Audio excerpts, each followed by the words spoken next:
Hello students, this is Mr. Crafts coming to you from my house on this snowy cold day.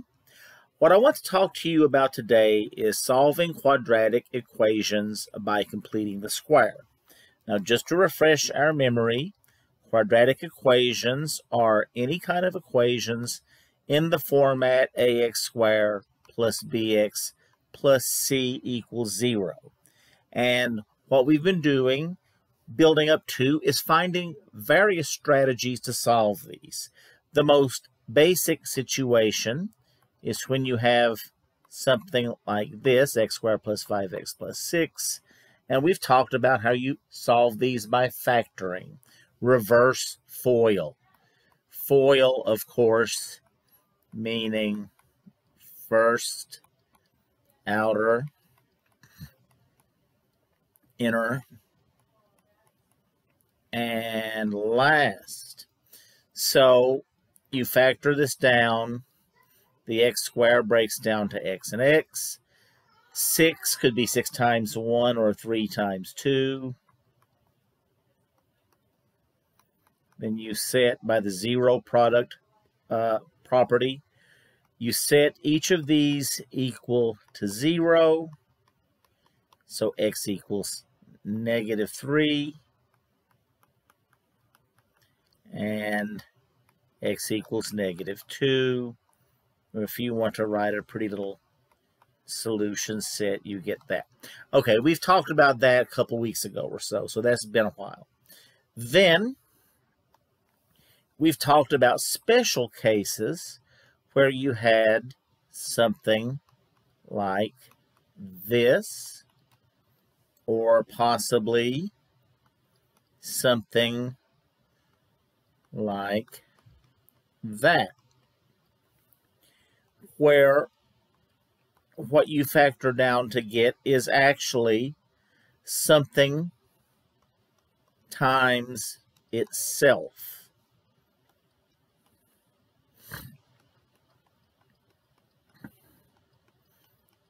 Which is a perfect square. Instead of saying x plus 6 times x plus 6, we just say x plus 6 squared. Or in this case, x minus 4 squared. And the pattern is square of the first, x times x is x squared. Square of the last, 6 times 6 is 36. First times the last, double it. X times 6 is 6x, doubled is 12x. Same thing here. X squared is x squared. -4 squared is 16. And -4 times x is -4x, doubled, -8x. That's your pattern. The c term is always going to be positive with a perfect square. The b term could vary. But in both cases, you get a perfect square. And in this case, I set it equal to 0. And since both answers are the same, I come up with only one answer for problems like this. So the answer to this is just, the solution set is just -6, because the other one's -6 as well, and there's only one -6 in the set of numbers. This answer is 4. So these are perfect squares. You might want to go back to your textbook or to your notes and review these. The most recent thing we've talked about is solving by taking the square outright, or the square root rather, outright. So if you had x squared minus 8 equals 0, you get the number to the other side. You have the variable, the a term by itself. You take the root of both, and then 8 breaks down to 4 times 2, which is the root of 4 times the root of 2. The root of 2 stays the same. This becomes 2, and it's always plus or minus. I have a whole video that I posted earlier last week about this, so I'm not going to review it in detail. What we're talking about now does a little bit of both of these. It does a little bit about perfect squares. It does a little bit about taking the root, and it's called completing the square. Completing the square. At first, it looks a little bit difficult, and some of the terminology looks difficult, but once you do it, you see that it's not as bad as all that. So let's start with a perfect square. Let's say you had x squared minus, say, I don't know, 10x plus 25. And I recognize the pattern that this is a perfect square, x minus 5 quantity squared. How do I recognize it? This is where knowing your perfect squares comes in handy. Plus, I gave every single one of you the power tables, so you all have the power. If you have lost them or misplaced them, or your dog or cat ate them, or you made paper hats out of them or something,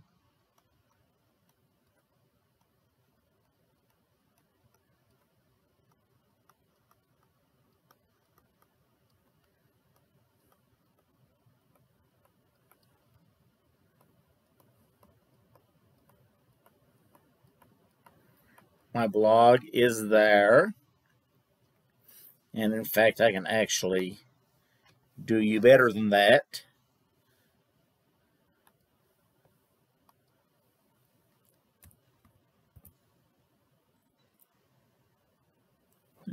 Okay. I think it's not in the memory on Firefox. I'll have to go to Chrome.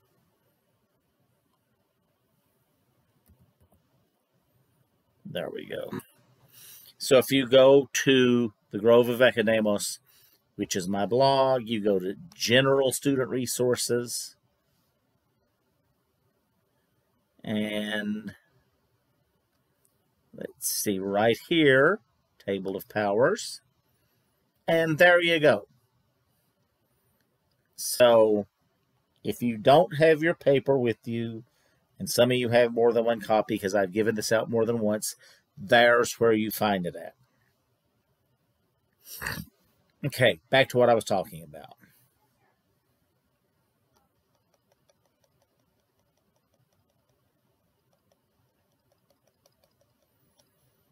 Okay, so I recognize a perfect square because I know it. 25 is 5 squared. I should know that from my times tables. Or if not, use the handy-dandy little sheet that I showed you on my blog. And this is a perfect square. That's a perfect square. Then if I say 5 times x, double it, negative 5 times x rather, double it, that's negative 10. That fits the pattern. X equals 5, and I skipped a step there. I said x minus 5 equal to 0. So really I go down to that step and then come back up here. So 5 is my answer set. No big deal. I did that just a minute ago. Now, completing the square is where I get to be the master of puppets, to throw out a Metallica reference. The idea is that if I see something that fits a nice little pattern that I know, well, I just use that nice little pattern. Sometimes what I have does not fit the nice little pattern, so I say, okay, if it's not the pattern, I make it be the pattern. So let me show you what I mean by this. So I'm going to draw kind of a line here so you can see what kind of I'm doing as an idea here. Suppose I had x squared minus 10x plus 15. Let's just pick that for an example. Well, I say, that's a perfect square. And if this puppy were a perfect square, 5 times x, negative 5 times x, double it's negative 10x. Oh boy, we're going to have a perfect square. Oops. Clunk. The C screws everything up. I do not have what I need. So I just quit and go home, right? Well, you can't go home. You're already home today. And quitting is not an option in this. So what I do is I say, well, the basic problem here is my C. Because remember, the format of these guys is ax squared plus bx plus c equals 0. So C is the number with no variable. C is screwing me up. I'm saying, gee, if I just had the kind of C I want, this would work. But I don't. But all is not lost. I say, well, okay, I don't have the C I want. I'll just get rid of it and make the C I want. I am just going to get rid of this completely, subtract it. Boom. It's not there anymore. But I do have to follow my rules of algebra. Remember, it's like a balance scale. Nice little balance scale.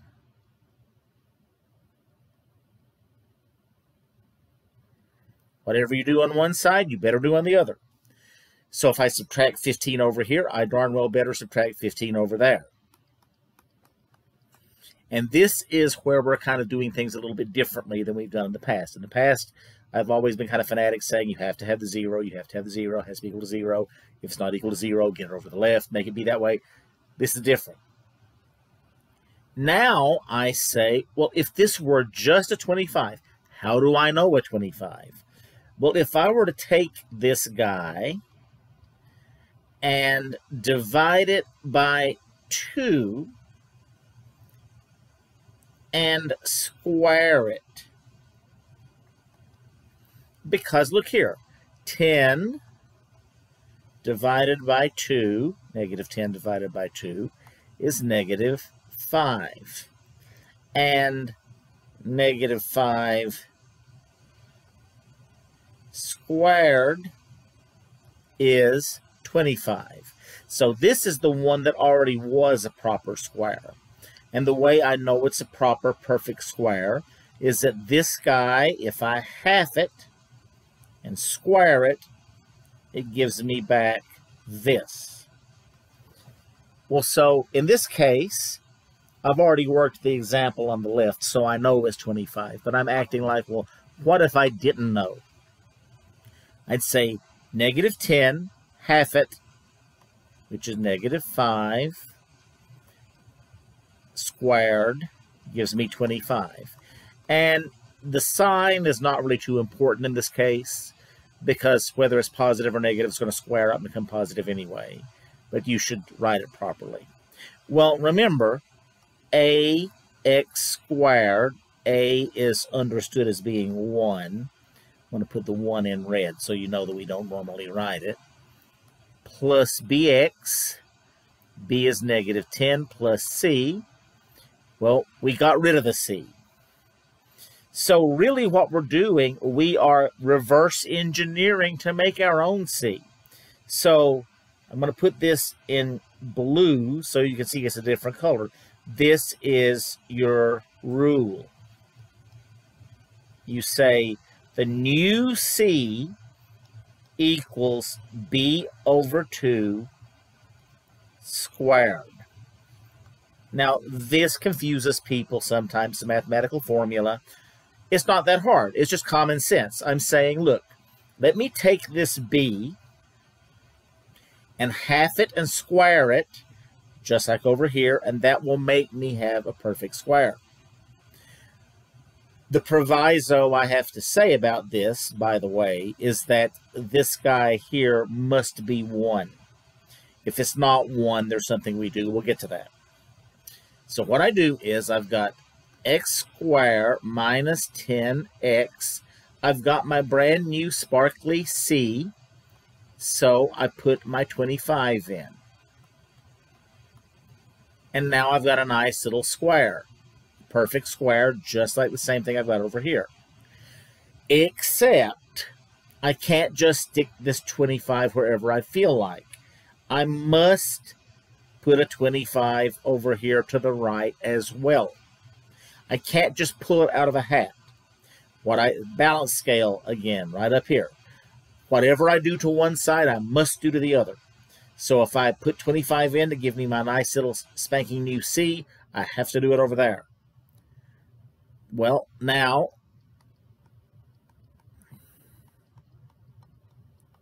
I combine these terms. 25 minus 15 is just 10. And now I factor this. So I've got x minus 5 quantity squared, which is just exactly what I had over here. The difference is that instead of a 0, I have a 10. Bummer. Well, no, not really. What I do is I just take the square root of both sides like I've been doing, which gives me x minus 5 equals plus or minus root of 10. I have to get the x by itself, so I add 5. That gives me x equals, I have to add 5 to both sides, 5 plus or minus root of 10. And that, ladies and gentlemen, is my answer. I do not worry about what the square root of 10 is. It would be 4.472 actually. But you don't need to know that. You leave it in this format. 5 plus or minus the root of 10. Boom, stop it. That's it. Let's do another, because I'm sure we've got a little bit of overload here right now. So let's do another. Let's say we have x squared plus, let's see, let's make it interesting, 16x minus 80. Let's make it interesting. Okay. So I'm going to say my rule is C equals B halves quantity squared. We'll come to that in a minute. I'm going to stick this in here so it's there. My first order of business is get rid of this thing.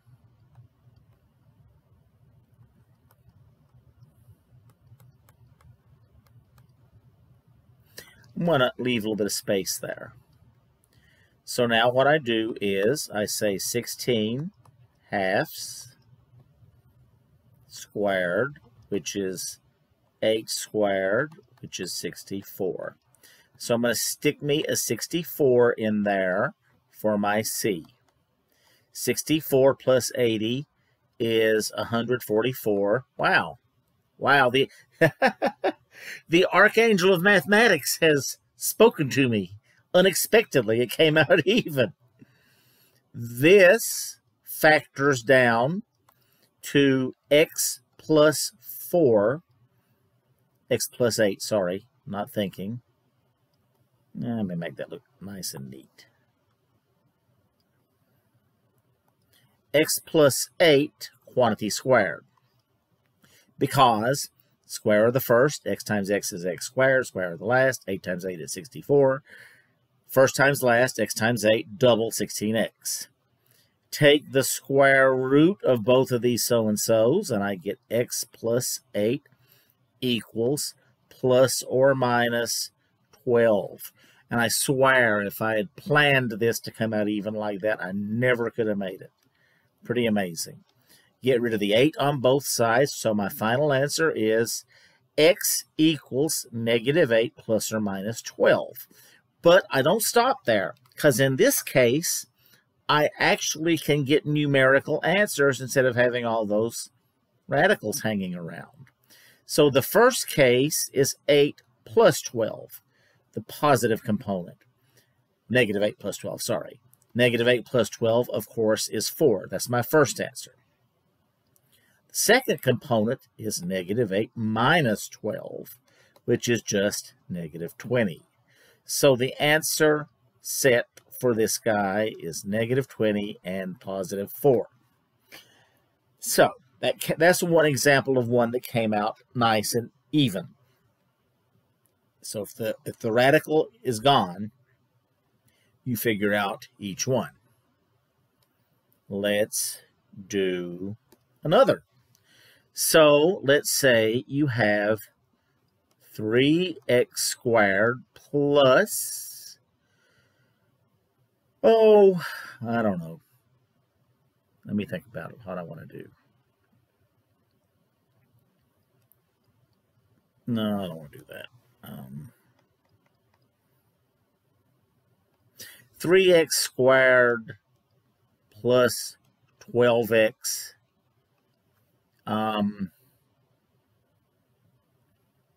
plus 15. Let's do that. Well, it looks like things are going to come to a screeching halt. I told you a while ago that this guy needs to be 1, and it's not 1, so it's not going to work as it stands.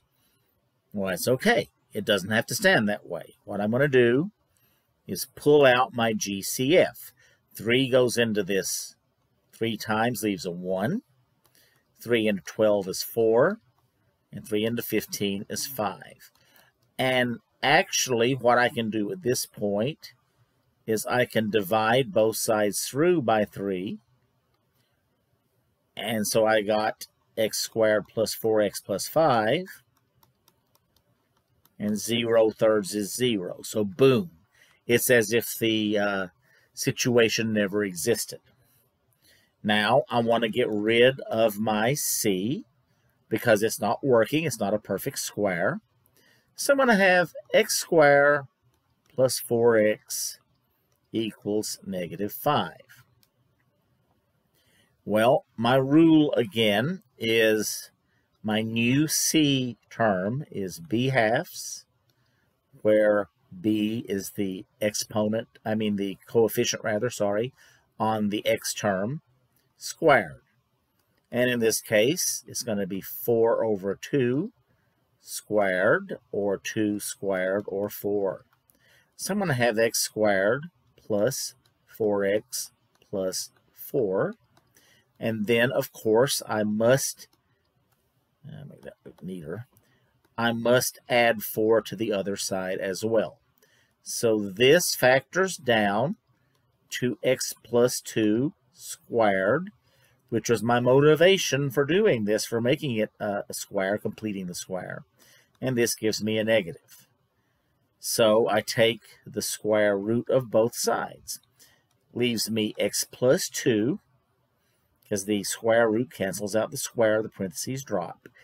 We should not be afraid by now of taking the square roots of negative numbers. The square root of -1 is just simply plus or minus I. We take 2 away from each side to get the x by itself. X equals -2 plus or minus I. I don't know why I wrote that wrong, but we can fix it. Plus or minus I. 2 plus or minus I. That's the answer to this. Okay. So this kind of leads us into the concept of complex numbers, but I'll talk about that the next time. I'll post this. You can watch it tomorrow. Maybe in the Google Meet tomorrow or the next day we can discuss this, or in live class if we manage to get back by Wednesday, we'll just play it by ear. I think this is plenty enough for right now, and I'll close it for now. And I will talk to you later. Goodbye.